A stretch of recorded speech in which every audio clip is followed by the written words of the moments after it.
chicos, pues nuevamente gracias por venir al seminario. El día de hoy tenemos a Iván Mauricio Urbano. Él nos va a hablar de integrales de caminos, sumando sobre todo una nueva infinidad. Él realizó su pregrado en la Universidad de los Andes en Colombia. Después hizo estudios de maestría en el Instituto de Física Teórica de la UNES, la Universidad de Waterloo y en el Instituto Perimeter. Y ahora Iván es estudiante de doctorado en la Universidad de California, Berkeley. Hoy nos va a dar una charla introductoria sobre la integral de camino y al final nos hablará de su investigación. Los dejo con él.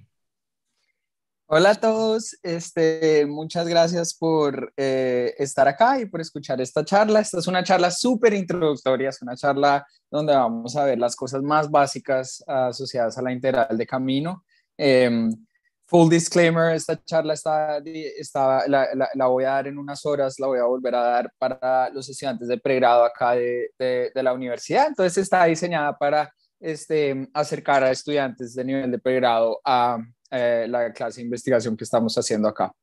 El propósito de esta charla es, por supuesto, invitarlos a que si no están en sintonía con este tema, que se pongan en sintonía y me pregunten y podamos hacer proyectos de investigación juntos. Y si ya están en sintonía con este tema, pues que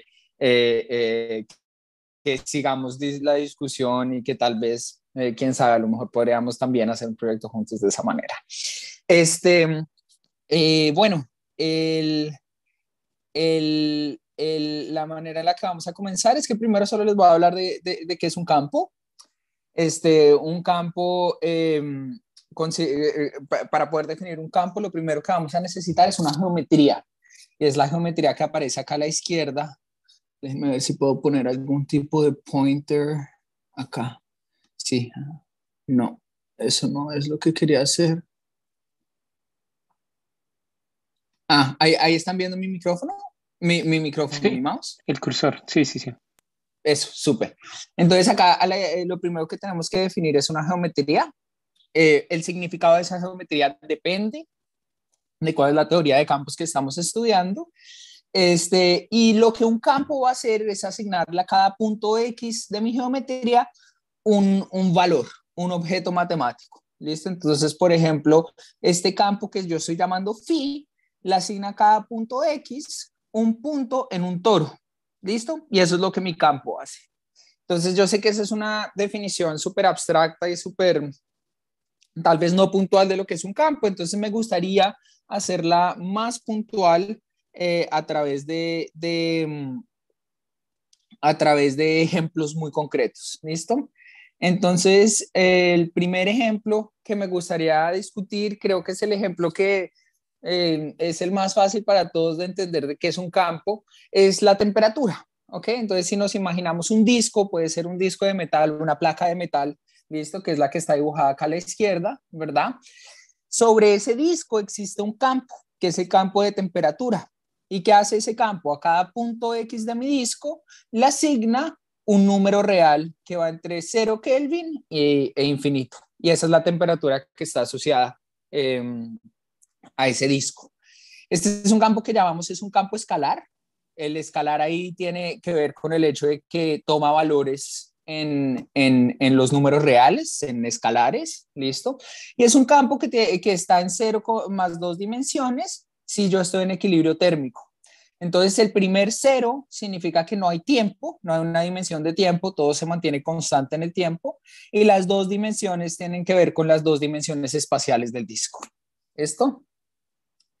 Entonces, movámonos ahora para un segundo campo, que es qué pasa si yo no estoy en equilibrio, qué pasa si la temperatura dentro de mi disco está variando a través del tiempo. Entonces, igual yo voy a tener un campo, va a ser un campo escalar porque la temperatura son números reales, ¿verdad? Pero ahora la temperatura no va a depender solo del punto X en mi disco, sino también de una coordenada de tiempo, ¿verdad? Y eso la manera en la que nosotros entendemos eso es abstrayendo la geometría de un disco a la geometría de un cilindro. Y mi altura a lo largo del cilindro me dice en qué instante del tiempo estoy yo, ¿verdad? Entonces a cada altura, a cada altura yo puedo cortar el cilindro y lo que obtengo es este disco punteado que está acá. Ese es el disco a tiempo t, ¿verdad? Y a medida que yo me muevo hacia arriba o hacia abajo del cilindro, lo que estoy es cambiando mi noción de tiempo. Listo. Veamos otro tipo de campo. Por ejemplo, yo puedo considerar un tubo y puedo considerar agua fluyendo hacia ese tubo. Y si yo tengo un flujo estable y continuo a lo largo del tubo, lo que voy a tener es un campo vectorial en 0 más 3 dimensiones. Entonces, ¿qué hace este campo? Ese campo le asigna a cada punto X dentro de mi cilindro un vector v de X, ¿verdad? Y ese vector es la velocidad del flujo en ese punto. Es la velocidad que tiene una partícula de agua cuando pasa por ese punto. ¿Listo? Por supuesto, yo podría hacer lo mismo que hicimos con la temperatura anterior y preguntarme qué pasa si el flujo no es continuo, no es estable. En ese caso va a obtener un campo en 1 más 3 dimensiones, ¿verdad? Una dimensión temporal y las 3 dimensiones espaciales del cilindro sólido. ¿Listo? Sigamos entonces adelante. En realidad, los campos que nosotros pensamos normalmente son campos en dimensiones superiores, pero resulta que desde nuestra primera clase de física, de lo que hemos estado hablando es de teoría de campos. ¿Ok? Y para la mayoría de nosotros, nuestra primera clase de física fue una clase de mecánica, ¿verdad? Una clase en la cual estudiamos la mecánica de las partículas. Y lo que les quiero mostrar en esta diapositiva es que la mecánica de una partícula también es una teoría de campos. ¿Listo? Y esta teoría de campos es lo que llamamos un modelo sigma. Ya les voy a decir qué significa eso en un segundo. En 1 más 0 dimensiones. Entonces solo tenemos una dimensión temporal y esa es mi geometría. Desde ahora estas geometrías de la izquierda las voy a llamar geometrías fuentes. ¿Listo? Y esa es simplemente la línea de tiempo de mi partícula. Es el tiempo de la partícula. ¿Listo? Entonces nuestra geometría fuente es la línea de tiempo de mi partícula y a cada punto en esa línea, que es un instante del tiempo, le asigno una posición en el espacio tridimensional. ¿Ok? Y eso es la mecánica de una partícula y es una teoría de campos y es una teoría de campos particularmente sencilla porque es una teoría de campos en una dimensión. ¿Listo? Interesantemente, esto no está en la diapositiva, pero solo lo quería mencionar. En la teoría relativista es una abstracción de esta idea, donde la geometría de llegada, que es esta geometría azul, ¿listo? Esa geometría se vuelve cuatridimensional. Ya no solo son las 3 dimensiones de espacio, sino que son las 4 dimensiones de espacio-tiempo. Entonces la pregunta es, ¿cuál es la geometría acá inicial, la geometría fuente de ese problema relativista? Bueno, la respuesta es que esa geometría fuente se vuelve una geometría completamente abstracta y que no tiene significado físico, se vuelve un aparato matemático para volver nuestra teoría una teoría de campos. ¿Listo? Y es por eso que esas teorías de campos relativistas gozan de una simetría muy, muy grande, que es esta simetría de calibre y de invarianza por difeomorfismos, que está que es protagonista en mi investigación hoy en día. Bueno, pero acá lo hicimos para una partícula. Ustedes se podrían preguntar, ¿y qué pasa para objetos extendidos? ¿Qué pasa si yo tuviera un tambor o algo por el estilo? Bueno, una partícula tiene 0 dimensiones espaciales, entonces primero vayamos a una dimensión espacial. Y lo que eso nos entrega son las famosas cuerdas, la mecánica de una cuerda. Este es un modelo sigma en 1 más 1 dimensiones. Entonces la cuerda tiene una dimensión espacial y una dimensión temporal, ¿verdad? Y el campo lo que va a hacer es, acá yo dibujé mi cuerda como un cilindro. Lo que el campo hace con esa cuerda es que a cada punto del cilindro le asigna un punto del espacio-tiempo. ¿Listo? Entonces a cada punto sigma de mi cilindro, que es otra vez en una teoría relativista, este cilindro es un aparato matemático. A cada punto de ese cilindro le asigna un punto en el espacio-tiempo, que es el punto físico donde está la cuerda, ¿verdad? Entonces, cuando yo hago eso para todos los puntos de mi cilindro fuente, lo que termino haciendo es embebiendo mi cilindro fuente dentro del espacio-tiempo, ¿verdad? Y eso lo que me termina dando es la trayectoria de la cuerda. ¿Listo? Entonces acá, por ejemplo, dibujé una cuerda que pues está respirando, está haciendo este tipo de oscilación. ¿Listo? Bien, entonces ese es otro ejemplo de una teoría de campos. Otro ejemplo de una teoría de campos que es eh, eh, que pues es muy, muy importante, es por ejemplo en materiales magnéticos. Entonces acá yo tomé el ejemplo de un material magnético en 3 dimensiones, no hay una dimensión temporal, el material está completamente en equilibrio y el campo de interés acá es un campo que a cada punto dentro del material le asigna un momento magnético. ¿Listo? Y si los átomos de mi material a temperatura suficientemente baja tienen cierto spin, ese momento magnético podemos aproximarlo a que está restringido a vivir sobre una esfera. Ese modelo que acabé de escribir es un modelo muy famoso, se llama el modelo O13, es un modelo supremamente importante. El O significa, va por grupo ortogonal y el 13 es en 3 dimensiones, es porque tiene una simetría bajo rotaciones. Todos los momentos magnéticos yo los puedo rotar simultáneamente y obtengo una simetría de mi teoría. Y bueno, esos son los ejemplos de teorías de campos. Ya, ojalá ya ahora todos tengamos una idea de qué es un campo. Tengo una geometría fuente donde mi campo existe. Esa geometría fuente puede ser el espacio-tiempo, puede ser solo un espacio, puede ser un objeto físico, puede ser un objeto puramente matemático. Y tengo una geometría de llegada, ¿verdad? Que es donde mi campo toma valores, ¿cierto?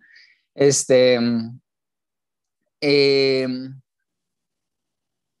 y el campo lo que hace es que a cada punto de mi geometría inicial, de mi geometría fuente, le asigna un punto en la geometría de llegada. Y ese es mi campo. ¿Listo? Bien, entonces, moviéndonos adelante, ahora lo que les quiero mostrar es que es una integral de camino y para eso lo que voy a hacer es primero solo comenzar con las nociones que nosotros conocemos ya de sumas, integrales normales y todo eso, pero las quiero reinterpretar en términos de esta terminología de teoría de campos. Entonces, primero cuando estábamos en el colegio aprendemos a sumar, ¿listo? Aprendemos a sumar 2 números, déjame llamarlos f de A y f de B, aprendemos cómo sumarlos. En teoría de campos, la manera en la que yo quiero interpretar esto es que tengo un espacio, ¿verdad? Que consiste de solo un punto, ¿listo? Esa es mi geometría inicial, ¿ok? Y mi geometría final es otro espacio que está en azul acá, que consiste de 2 puntos, ¿ok? Que es un campo le asigna este punto X o el primer punto o el segundo punto. Y puedo sumar sobre mi campo y simplemente sumar esas 2 posibilidades, que es f de A más f de B. ¿Listo? Esa es nuestra suma de siempre.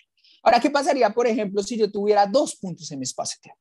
Bueno, en mi espacio, si yo tuviera 2 puntos en mi geometría inicial X y Y tengo entonces ahora encima de cada uno de esos puntos en mi geometría inicial, tengo 2 puntos en mi geometría final.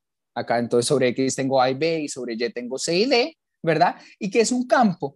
Un campo me asigna a X un punto encima de él y a Y un punto encima de él. Entonces hay 4 campos, ¿verdad? Está el campo que le asigna a X A y a Y C, está el campo que le asigna a X A y a Y D, está el campo que le asigna a X B y a Y C, está el campo que le asigna a X B y a Y D, ¿verdad? Y la suma de esos 4 términos es, bueno, lo que queremos empezar a estudiar. Ahora, por supuesto, no hay ninguna razón por la cual yo tenga que tener un número finito de puntos encima de cada uno de mis puntos en mi geometría inicial. No hay ninguna razón por la cual mi geometría de llegada tenga que tener un número finito de puntos. Entonces podemos en particular considerar el caso donde tengamos una geometría inicial consistente de un punto y una geometría final que consista de muchos, muchos, muchos puntos, digamos un número infinito de puntos. ¿Listo? Déjeme llamar a esos puntos AN-1, AN más 1, y que es un campo, bueno, es un objeto matemático que le asigna a X uno de esos puntos encima de él, ¿verdad? Entonces tengo un número infinito de campos y puedo sumar sobre todos esos campos y esa es la generalización de la suma que aprendemos en nuestros cursos de cálculo integral que llamamos series, ¿verdad?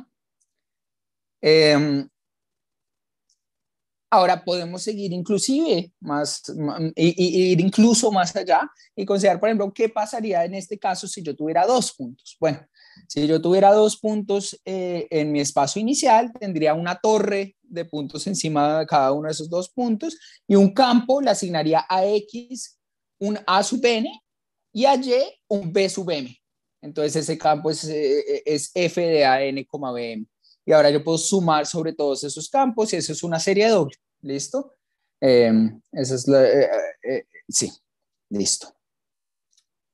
Y bueno, ahora el siguiente paso es considerar, bueno, está bien, nosotros sabemos cómo sumar sobre un número contable de puntos. Ahora, ¿qué pasa si yo tengo un número incontable de puntos? Si yo tuviera tantos puntos como en una línea, por ejemplo. ¿Listo? Bueno, eso es lo que llamamos integrales, ¿verdad? Y eso es precisamente el siguiente paso en nuestros cursos de cálculo integral, ¿verdad? Sobre un punto. La manera en la que yo lo quiero interpretar es que tenemos un espacio inicial, que es un punto, y sobre ese punto tenemos ahora una infinidad de puntos encima, que es esta geometría final azul, ¿verdad? Y hay tantos puntos como hay puntos en la línea. ¿Listo? Entonces, ¿qué es un campo? Un campo le asigna a mi punto X un número A en esta línea, ¿verdad? Y sumar sobre todos los campos ahora corresponde a hacer esta integral sobre los A's. ¿Listo? Y siguiendo adelante, por ejemplo, ¿qué pasaría si yo tuviera 2 puntos en mi espacio inicial? Bueno, ahora tengo 2 líneas sobre cada uno de los puntos y un campo le asigna a X un punto A y a Y un punto B. Entonces, sumar sobre todos los campos significa sumar sobre los F's de A y B's. ¿Listo? Y esa es pues la integral en 2 dimensiones. Ahora, por supuesto, encima del punto no hay ninguna razón por la cual yo deba tener una línea. Yo podría tener una geometría más complicada. Entonces, una integral en general, que es el siguiente paso en nuestros cálculos, bueno, ahora ya estamos estudiando cálculo vectorial, ¿verdad? Cuando estábamos tomando cálculo vectorial, encima del punto X yo podría tener cualquier geometría. Acá dibujé un toro, por ejemplo. Y un campo ahora le asigna al punto X un valor sobre el toro, como al puro principio, solo que en vez de tener un espacio entero, tengo solo un punto X. Y sumar sobre todos los posibles campos consiste en la integración sobre el toro. Entonces espero que ya estemos teniendo una idea de qué significa integrar sobre campos, ¿verdad? Ya estamos como generando esa noción de que significa integrar sobre lo que llamamos fibras, integrar sobre lo que está encima del espacio inicial, ¿verdad? Del espacio de los puntos X, ¿verdad? Y si tengo más de un punto X, ¿verdad? Tengo que integrar de manera doble, tengo que de alguna manera tomar ese producto de las fibras y eso es lo que tengo acá ahora mismo, ¿verdad? Si tuviera 2 puntos, tengo 2 toros, tengo que hacer la integral sobre los 2 toros. Ahora llegamos a un punto de quiebre. ¿Cómo podríamos hacer esto inclusive más infinito? Bueno, la respuesta es la siguiente. Hasta ahora consideramos aumentar la infinidad estudiando espacios de llegada más y más complicados. Comenzamos con un punto, con 2 puntos, después consideramos un número infinito pero discreto de puntos, después consideramos una línea, después consideramos que la línea se volviera un toro, ¿verdad? Entonces hemos aumentado la dimensionalidad, es en nuestro espacio de llegada. ¿Qué pasa si ahora yo aumento la dimensionalidad en mi espacio en mi espacio de salida, en mi espacio inicial, en mi espacio fuente, ¿verdad? Bueno, eso es lo que llamamos la integral de camino. ¿Listo? Entonces, en mi integral de camino, ahora mi espacio inicial va a ser de por sí un espacio geométrico.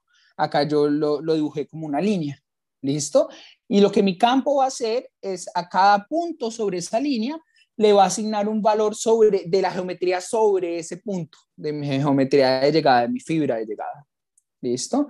Y para los que les gusten las matemáticas, lo que acabamos de construir con esta serie de abstracciones es la estructura de un fibrado.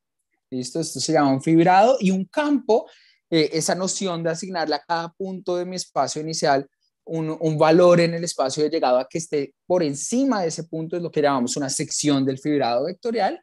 Y ahora queremos integrar sobre todas esas posibles secciones que termina siendo una infinidad gigantesca. Ahora estamos haciendo una integral verdaderamente mucho más grande que la integral que estábamos haciendo antes. ¿Listo? Y bueno, de eso se va a tratar esta charla, de entender cómo es que todas esas integrales interactúan las unas con las otras. Bueno, ahora quiero simplemente pasar por una cantidad de temas en física, ¿listo? Y ver cómo es que esta integral de camino aparece dentro de la física. Y para mí el espacio fundamental en el que aparece la integral de camino y el espacio más importante donde aparece la integral de camino es en la física estadística de campos. Entonces déjenme hablar de física estadística de campos solo por un segundito. En la física estadística de campos, bueno, tenemos consideramos un modelo magnético. Este podría ser, para los que saben, este podría ser llamado el modelo XY, por ejemplo, el modelo de Heisenberg funciona similarmente. Y esta clase de modelos magnéticos funcionan definiendo un retículo, ¿verdad? Entonces, una idea que podríamos tener es que en cada punto del retículo tenemos un átomo, ¿verdad? Y cada punto de este retículo va a tener un momento magnético asociado a él, ¿listo? Que es este spin S. Ahora, si lo que a mí me interesa de este modelo no son las correlaciones entre puntos aledaños, sino es la estructura a larga escala de este modelo, lo que yo puedo hacer es irme para atrás y mirar el modelo desde bien lejos. Cuando yo miro el modelo desde bien lejos o hago este flujo hacia afuera en el espacio de escalas, yo voy a perder la noción de la estructura de retículo, de la estructura finita que tiene este modelo de spines, ¿verdad? Y me voy a mudar a una descripción efectiva que sucede en el continuo, donde a cada punto X de mi material magnético le asigno un valor de spin. ¿Listo? S de X. ¿Listo? Y acá, de paso, acá estoy en el caso de donde estoy en equilibrio térmico. Acá no hay tiempo, las cosas no están cambiando a través del tiempo. ¿Listo? Perdón. Listo, entonces ya tenemos una teoría de campos, ¿verdad? Tenemos un campo que le asigna a cada punto X un vector, ¿verdad? Es un campo vectorial de tipo que estudiamos al puro principio cuando estábamos hablando, por ejemplo, del flujo de un fluido a lo largo de un cilindro. Y si yo tuviera algún observable que depende de ese campo, yo me podría preguntar, en caso de, si yo tengo un sistema a temperatura T en equilibrio térmico, ¿cuál es el valor promedio o el valor esperado de ese observable? Bueno, la manera en la que yo lo haría es multiplico este observable por la probabilidad de que yo tenga el estado S, de que mi campo esté en la configuración S, ¿cierto? Y esa probabilidad infinitesimal es la que yo estoy escribiendo acá. ¿Listo? Y después sumo sobre todas los posibles S que yo tenga. Así es como calculamos valores esperados, ¿verdad? Tenemos nuestra función, la multiplicamos por la probabilidad y sumamos sobre todas las posibles configuraciones. Eso es precisamente lo que estamos haciendo aquí. Y cuando nuestras configuraciones son campos, lo que naturalmente surge es una teoría de campos, ¿verdad? 1 sobre Z es solo un factor de normalización que necesitamos en general. Entonces, así es como aparece en teoría estadística de campos. En mecánica cuántica, sin embargo, aparece por una razón que puede al principio parecer separada, y aparece pues con la noción de integral de camino de Feynman. Entonces, en teoría de campos, nosotros sabemos que no tiene sentido decir que una partícula siguió a lo largo de una trayectoria, en particular esa pregunta de mecánica clásica de yo tengo una partícula en una posición X con tal velocidad y puedo resolver mis ecuaciones y obtener cuál es la posición final, XF, de esa partícula, simplemente no tiene sentido. La pregunta que tiene sentido es, yo tengo una partícula en XY en un tiempo inicial, ¿cuál es la probabilidad de que esa partícula termine en XF después de cierto tiempo? ¿Cierto? Y la manera en la que respondemos a esas probabilidades es calculando amplitudes, que son más o algo así como raíz cuadrada de probabilidades. ¿Listo? Esa raíz cuadrada es verdaderamente la razón por la cual la mecánica cuántica no es solo física estadística, sino que la mecánica cuántica verdaderamente es algo nuevo y es la razón por la cual aparecen las desigualdades de Bell y todo más. Yo me puedo preguntar, bueno, entonces, ¿cuál es mi amplitud para yo comenzar con una partícula en la posición XY y terminar con una partícula en la posición XF? Feynman dio una respuesta a esta pregunta en términos de nociones clásicas, y por eso es que fue tan importante. Lo que Feynman nos dijo es, ustedes podrían considerar la trayectoria clásica, que tendría una particular entre x y xf, ¿verdad? Ese es un problema de mecánica clásica. Pero también tienen que considerar todas las otras posibles trayectorias que podría tener la partícula entre x y xf. Tienen que considerar todas las posibles trayectorias, ¿listo? Y a cada una de esas trayectorias les van a asignar una amplitud infinitesimal, ¿listo? Que es esta amplitud de x a la i h barra s de x, donde ahí esa es la acción del problema. Y después tienen que sumar todas esas amplitudes infinitesimales, y esa es la manera en la que Feynman nos enseñó a calcular este tipo de amplitudes utilizando la noción clásica de una trayectoria de un punto al siguiente, ¿verdad?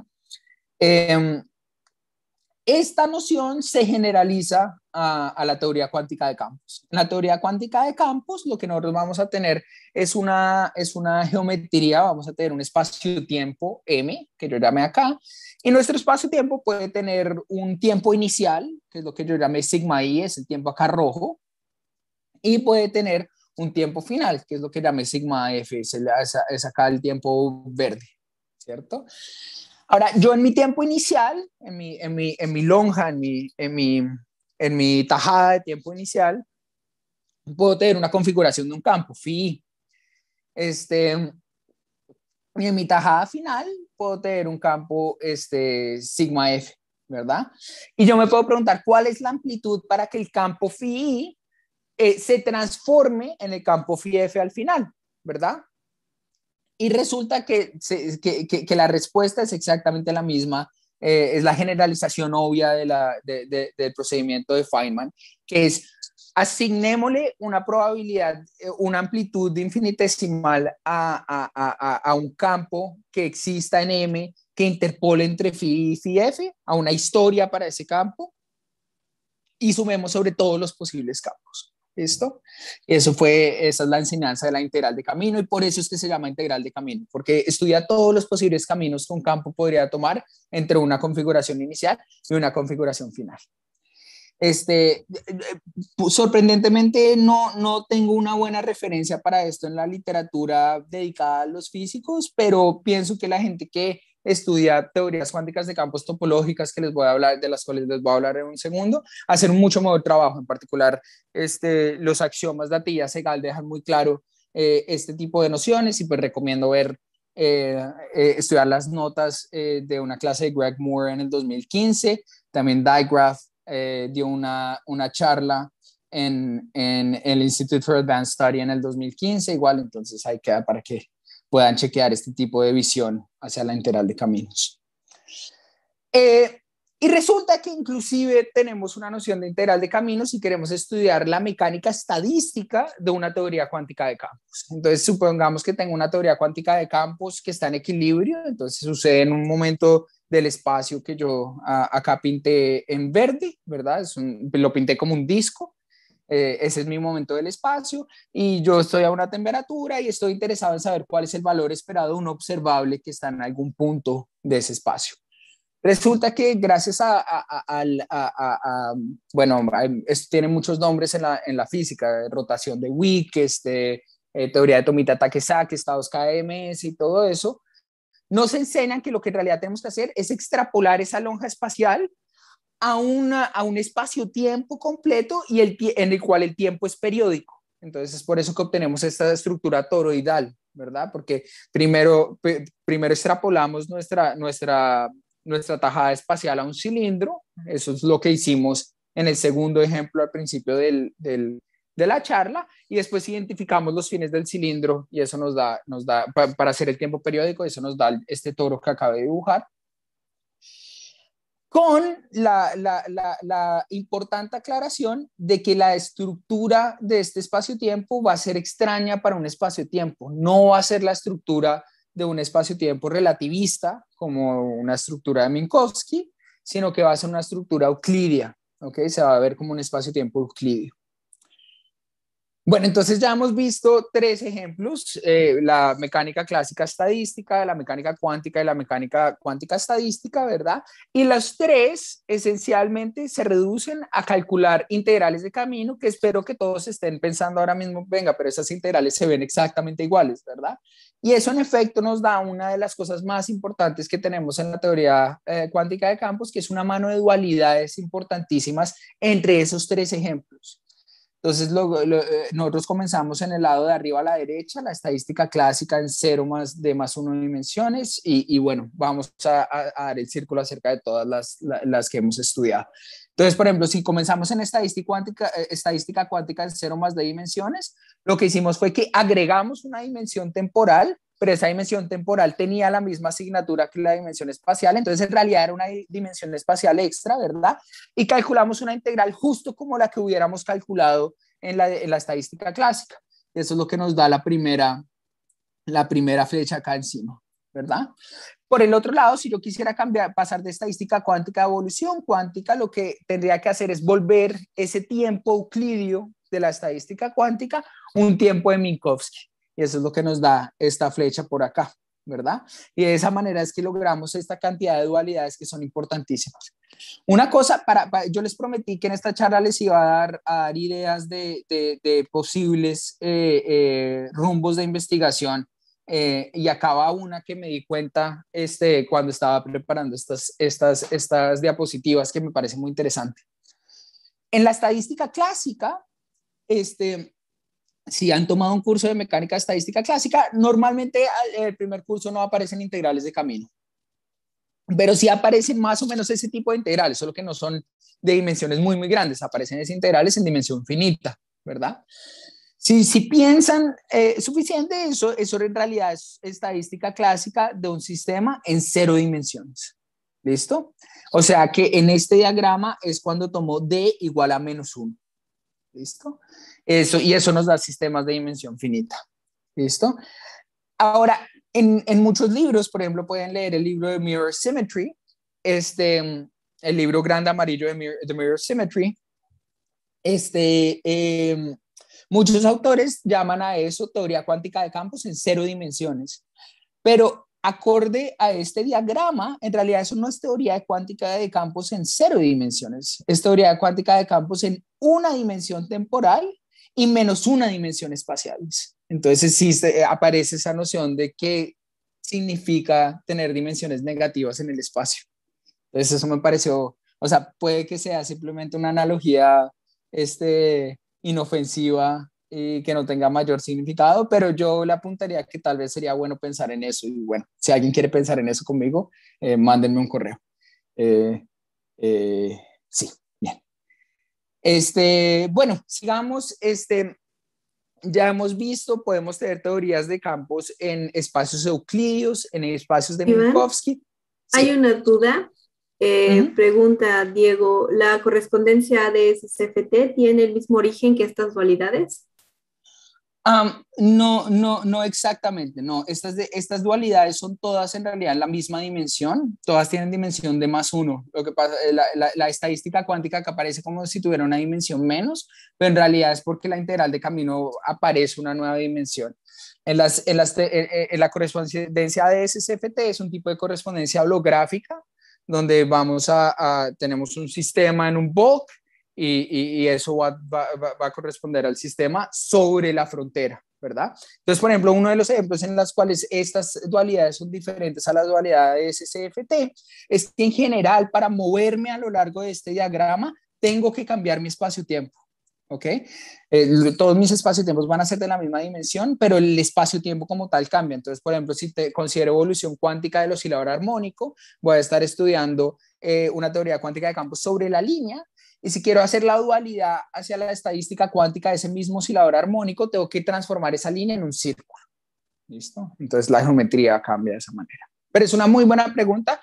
Y en efecto, esos son el tipo de cosas en las que deberíamos estar pensando cuando estamos pensando en estos temas de dualidades. Entonces, ahora, el formalismo de Schwinger-Keldysh es la culminación de todas estas dualidades. Para mí es el formalismo que nos enseña verdaderamente cuál es el formalismo de la mecánica cuántica en la integral de camino, y lo que nos enseña es que en general tenemos que estudiar, si queremos entender la teoría cuántica de campos en un espacio-tiempo, tenemos que deformar ese espacio-tiempo de todas las maneras posibles, ¿listo? Entonces, por ejemplo, acá yo dibujé un ejemplo que lo voy a decir en palabras y espero que pues sea entendible a partir de eso. Entonces, comencemos a leer este ejemplo en la parte inferior derecha, acá donde está el pointer ahora mismo. Este ejemplo comienza de manera horizontal y lo que quiero referirme por esa manera horizontal me refiero a que comienza con una métrica euclídea. Entonces, acá estamos preparando algún tipo de estado térmico de la manera en la que haríamos para esta teoría estadística cuántica de campos. Después, a mí me interesa entender, una vez ya preparé mi estado, me interesa obtener algún operador, calcular el valor esperado de un operador que está en el futuro, ¿verdad? Entonces, me vuelvo mi geometría lorentziana y eso es lo que significa subir, que voy a una asignatura de Lorentz, de Minkowski, ¿verdad? Y puedo insertar mi operador ahí. Y ahí pongo mi operador dentro de mi correlación. Después puedo querer seguir hacia el futuro y poner un operador 2, ¿verdad? Pero después quiero entender cuál es la correlación con un operador 3 que estaba en el pasado. Y resulta que la integral de camino automáticamente ordena los operadores. O sea, se lee la manera en la que yo la estoy leyendo ahora mismo. Entonces, para poder poner un operador en el pasado, me toca devolverme, me toca echar para atrás, volver a hacer una nueva copia de mi espacio-tiempo que va hacia atrás en el tiempo. Y eso me permite ahora poner mi nuevo operador O3 en esa segunda copia de mi espacio-tiempo. Y después quiero entender un operador O4 que está en el futuro de O3, entonces me toca devolverme de nuevo, ¿verdad? Volver a hacer una copia que va hacia el futuro en el tiempo, y ahí puedo volver a poner O4, O5 y continuar con ese juego de ir para adelante en el tiempo, ir para atrás en el tiempo, volver el tiempo euclídeo para generar termalidad, ese tipo de cosas. Y ese es el formalismo de Schwinger-Keldysh, y ese pues es uno de mis objetivos de investigación más grandes en el momento. ¿Listo? Y la gran pregunta es cómo calcular integrales de camino en esta clase de espacios que son bastante complicados. Otro tipo de dualidad que es muy importante para la teoría de partículas es entre la teoría de perturbaciones de un campo y la teoría de las partículas. Entonces, por ejemplo, si yo tengo una teoría de campos en este espacio-tiempo, ¿verdad? Y yo quisiera calcular una correlación entre un punto, entre mi campo en X y mi campo en Y, lo que Feynman nos enseñó con sus diagramas de Feynman es que eso es equivalente a considerar un número infinito de procesos de partículas, donde tengo una partícula que va del punto X al punto Y, tengo una partícula que va del punto X y en el camino se separan dos partículas que se vuelven a recombinar y eventualmente llegan al punto Y. Tengo otro proceso, una partícula que va de X a Y, pero en el camino se separó una de esas partículas y se recombinó ella misma, y tengo que sumar sobre todos esos procesos, ¿verdad? Ese problema de volver una integral de camino como la de la izquierda, que es una integral de camino, es una integral de camino infinitamente difícil de calcular, en una serie infinita de problemas que son más sencillos, porque estas integrales de camino que aparecen en la derecha son integrales en una dimensión, ¿verdad? Acá tenemos, las figuras son unidimensionales. Eso es lo que se llama la teoría de perturbaciones. La teoría de perturbaciones hace precisamente eso. Y por lo menos a nivel perturbativo tenemos esta dualidad entre teorías de campos y teorías de partículas, que pues en la que hemos basado la mayoría de nuestra teoría de partículas hasta el día de hoy. Por supuesto, esto no está solo restringido a partículas. Las personas en los 60s y los 70s empezaron a estudiar qué pasaría si yo cogiera esta teoría de perturbaciones y la aplicara no a partículas, sino a cuerdas. Entonces obtengo una teoría de perturbaciones en cuerdas. Entonces acá tengo una cuerda que va del punto A a un punto B. En el siguiente caso tengo una cuerda que va de un punto A a un punto B, pero durante el camino durante el camino se separó la cuerda, generó este hueco dentro del camino, pero se volvió a recombinar. Tengo una cuerda que generó dos huecos, ¿verdad? Y puedo generar una teoría de perturbaciones alrededor de esas cuerdas. Y pues aparece la pregunta de cuál es la teoría de campos que está asociada a esa teoría de perturbaciones. O si quieren, cuál es la teoría de lo que en inglés se llama string field theory. Y la respuesta es que en realidad no sabemos. Hay muy buen progreso en este tema, pero la respuesta todavía no es clara. de cuál es esa respuesta. Entonces, ese es un problema abierto todavía en la física. Y finalmente les quería hablar de una aplicación de todo este cuento a las matemáticas, porque esa es una gran parte también de mis intereses, cómo podemos utilizar física, lo que Greg Moore llama physical mathematics, que es utilizar física para probar teoremas en matemáticas. Entonces acá nosotros tenemos un nudo, lo dibujé en rojo, yo obviamente no dibujé este nudo, lo saqué, hay un paquete de látex que se llama Knots, y ellos lo dibujaron por mí, yo solo lo copié, y el nudo lo llamé C, que así se llama el nudo, y para cualquier persona que tenga audífonos como yo ahora mismo, sabrán que en general si a uno le dan un nudo, es imposible deshacerlo, ¿verdad? Es muy, muy difícil, ese es un problema difícil. Otra manera de nombrar ese mismo problema es que si en general a mí me entregan dos nudos, es muy difícil distinguir si los dos nudos en realidad son el mismo nudo o no. Es muy difícil saber si yo deformando continuamente uno de los nudos voy a lograr llegar al otro. ¿Listo? Y es un problema un problema muy importante en las matemáticas, y los matemáticos desarrollaron una manera de resolver el problema, no una manera de resolverlo, sino una técnica para discutirlo. ¿Listo? Y la técnica es la de invariantes topológicos, que es asignémosle a cada nudo un objeto matemático. ¿Listo? Asignémoselo de manera que ese objeto matemático sea topológico, que significa que es invariante bajo transformaciones continuas de mi nudo. ¿Por qué eso me ayuda a resolver el problema? Porque si yo tengo dos nudos y los objetos matemáticos asociados a cada uno de esos nudos son diferentes, los dos nudos definitivamente son diferentes. ¿Cuál es el problema de esta técnica? Que si yo tengo dos nudos y los objetos matemáticos son iguales, eso no me dice mucho. Podría ser que que los nudos son diferentes o no. Entonces lo que queremos hacer es generar más y más y más invariantes topológicos, y ojalá cada uno de ellos sea más y más fino para que me permita distinguir entre más y más nudos. Ese es el problema matemático. ¿Cómo es que llega Witten y da una respuesta física a ese problema? Witten dice, vengan, pongamos nuestros nudos en un espacio tridimensional. ¿Listo? Y pongamos una teoría de campos sobre ese espacio tridimensional. Esa teoría de campos la vamos a hacer topológica, que significa que esa teoría de campos no dependa de transformaciones continuas del espacio. ¿Listo? Yo puedo transformar mi espacio continuamente y la teoría no debería cambiar. Y consideremos algún observable sobre mi nudo, algún observable que esté soportado sobre mi nudo. Y calculemos su valor esperado a través de la integral de camino. Como mi teoría no depende de la topología, ese valor esperado tiene que ser un invariante topológico, y boom, vamos a ver qué pasa. La teoría que Witten utilizó es una teoría que llama la teoría de Chern-Simons. Esa teoría depende de una escogencia, que es la escogencia de una álgebra de Lie. Y lo que Witten se dio cuenta es que escogiendo la álgebra de Lie igual a 1 o SU2, escogiendo álgebras de Lie normales, él lograba recuperar los invariantes topológicos que los matemáticos ya conocían. Pero de esta manera, él generó una infinidad de otros invariantes topológicos, simplemente diciéndoles a los matemáticos, ahora cojan otros grupos de Lie que no sean los que ustedes ya conocen y calculemos otros invariantes topológicos.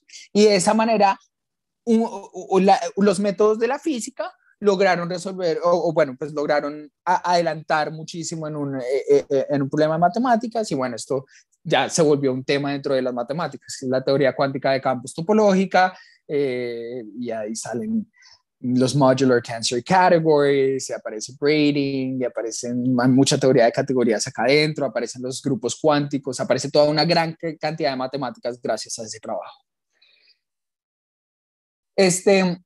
De paso, para hacer alusión después, la manera en la que uno construye el observable sobre el nudo es que uno lo que hace es que pone una partícula y la pone a moverse a lo largo de ese nudo, y hace que esa partícula interactúe con el campo cuántico, y uno define el observable como un observable de esa partícula. Puede ser el spin, la partícula tiene un spin y el spin va cambiando a medida que interactúa con el campo cuántico, y hago que cambie a lo largo de todo el nudo, y cuando llega al final comparo el spin inicial con el spin final, ¿verdad? Algo por ese estilo es lo que está pasando. ¿Listo? Y ese es mi observable.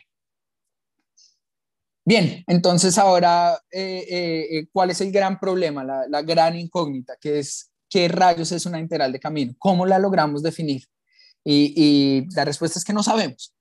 Pero este no es un problema académico, este no es un problema en particular, no es un problema matemático. Esto es un problema físico, no sabemos, no sabemos resolverle, no sabemos definir rigurosamente la integral de camino porque todavía no entendemos físicamente completamente lo que significa esa integral de camino, ¿verdad? Uno de los, para mí, uno de los indicios más grandes de eso es la renormalización, es la idea de que ya ahora entendemos que estas integrales de camino, por lo menos voy a hablar de renormalización en el contexto perturbativo, pero este no es un fenómeno perturbativo, es que si yo auxiliara de partículas interactuando la una con la otra, nosotros ya sabemos que esta integral de camino no tiene sentido a pequeñas escalas. ¿Ok? Hay algo que está pasando a pequeñas escalas que nosotros no entendemos en su totalidad y lo mejor que podemos hacer es teorías efectivas de lo que sucede a pequeñas escalas. Y eso, que es algo perturbativo porque está hablando de partículas, se vuelve algo que no es no perturbativo a nivel de campos, que es que nosotros no sabemos cómo se ven los campos a nivel granular en lo más pequeño, a nivel de espacio-tiempo. ¿Listo? Entonces, entender eso es para mí equivalente a lograr definir rigurosamente la integral de camino. Ese es el gran problema que entonces estamos enfrentando. Bueno, ya diciéndoles el gran problema, ahora voy a tomarme no más de 5 minuticos para contarles un poco de la investigación que yo he hecho. Como les dije, esta es una charla que diseñé para los estudiantes de pregrado para acercarlos más a mi investigación. Entonces, pues también quiero, pues, si ustedes se quieren acercar a mi investigación o me quisieran acercar a su investigación, yo sería muy feliz.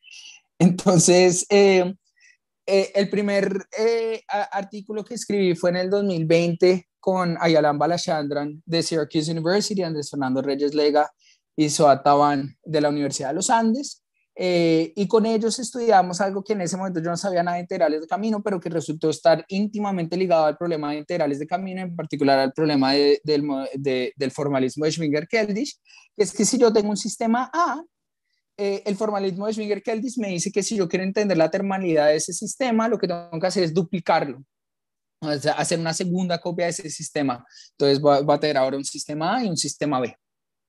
Y en ese problema lo que nosotros hicimos es caracterizar bueno, es claro que si yo tengo un estado en A y B, lo puedo restringir a un estado en A.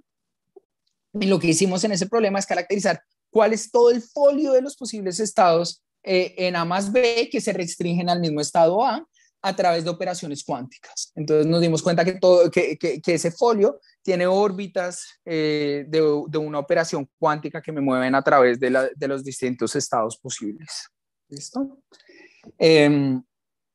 Después me interesé con unos compañeros, con Tales Perche y con Bruno Gisosa Levantojes. Cuando estábamos estudiando en Perimeter, ellos estudian algo que se llaman los detectores de Unruh de Witt, que son detectores de partículas, que son, es la misma idea de lo que les estaba hablando ahorita que Witten hizo para los nudos. Uno tiene una teoría de campos y lo que uno hace es que uno coge una partícula y la acopla a esa teoría de campos y la pone a moverse en una trayectoria definida. Lo que ellos hacen es que estudian cómo cambia esa partícula y ellos interpretan esos cambios como cambios en la teoría cuántica de campos. ¿Listo? Entonces, lo que nosotros hicimos fue que dimos una formulación en integrales de camino de ese acople entre la partícula y el campo, y lo que nos permite hacer esa integral de camino, como pueden ver acá hay una integral de camino sobre el campo, que es el phi acá, y hay otras variables teta barra teta, eta barra y eta, que están asociadas a la partícula. Ahora lo que yo puedo hacer, como ustedes pues me imagino se imaginarán de su teoría de integración, es puedo integrar sobre esas variables que no son los campos, puedo hacer esas integrales primero. Y lo que resulta es un observable efectivo que se llama el dz de phi, que se llama un defecto, un defecto de línea. ¿Listo? Y lo que hicimos fue calcular ese defecto, que lo que hace es representar al detector de partículas sin hablar de la partícula que está dentro del detector, ¿verdad? Sin hablar de la partícula que es el detector. El gran objetivo era ver si podíamos acoplar esta teoría a la teoría de Chern-Simons que utilizó Witten para estudiar estos invariantes topológicos, y sorprendentemente lo que sucedió es que este detector precisamente se va a ver como el observable del nudo que estudiamos en teorías topológicas, pero no solo es, no es en realidad el observable, no, sino es la derivada de ese observable, que es triste porque ese observable es topológico, que significa que sus derivadas, si yo lo deformo un poquito, van a ser iguales a cero. Entonces fue lo que demostramos, que el detector de Unruh de Witt no es topológico precisamente, o sea, pues no da información topológica, no da información interesante topológica así de la manera más obvia en la que podríamos haber pensado, sino que se ve como derivadas de un Wilson loop. Bien, y finalmente, el tercer artículo salió hace un par de meses con Francisco Calderón, que está acá en la audiencia, y ese artículo lo que nosotros hicimos fue, bueno, yo les conté que perturbativamente está esta dualidad entre la integral de camino sobre un espacio-tiempo y la integral de camino de las partículas viajando sobre ese espacio-tiempo, pero esa no es toda la historia. Todo esto está acompañado de una normalización acá, que es este gran signo de preguntas, un factor de normalización, que es en esencia un término no perturbativo, es un efecto no perturbativo, pero que sufre, como nos enseñó Hawking, de procesos de renormalización. Como todas estas integrales, como todos estos diagramas de Feynman, esta normalización también va a tener que ser renormalizada. Hawking también se dio cuenta que en unos casos muy especiales esa, esa renormalización sucede automáticamente. No hay que hacer nada para hacer la renormalización. La renormalización sucede automáticamente dentro del cálculo y no hay que poner ninguna condición de renormalización ni nada por el estilo. Entonces, con Francisco estudiamos esa idea de Hawking para el caso donde mi espacio de llegada de mis campos no es trivial. Entonces, cuando mi espacio de llegada de mis campos no es trivial, ya sea porque tengo condiciones de frontera o porque tengo una topología no trivial, pierdo una estructura lineal que era importante para el argumento de Hawking.